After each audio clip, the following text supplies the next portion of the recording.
بسم الله الرحمن الرحيم عن ابن عباس رضي الله تعالى عنهما قال رأيت النبي صلى الله عليه وسلم فيما يرى النائم بنصف النهار وهو قائم أشعث أغبر الحديث رواه أحمد۔ ابن عباس رضی اللہ تعالیٰ عنہ بیان فرماتے ہیں کہ میں نے دوپہر کے وقت خواب دیکھا، نبی کریم صلی اللہ علیہ وسلم کھڑے تھے اور آپ صلی اللہ علیہ وسلم کے سر کے بال بکھرے ہوئے اور غبار آلود ہیں۔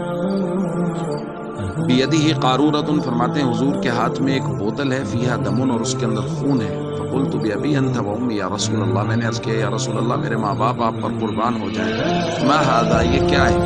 قال، حضور نے فرمایا ھذا دم الحسین و اصحابی، یہ حسین اور ان کے ساتھیوں کا خون ہے۔ فلم ازل التقطہ منذ اليوم، اور میں آج کے دن اس کو جمع کر رہا ہوں۔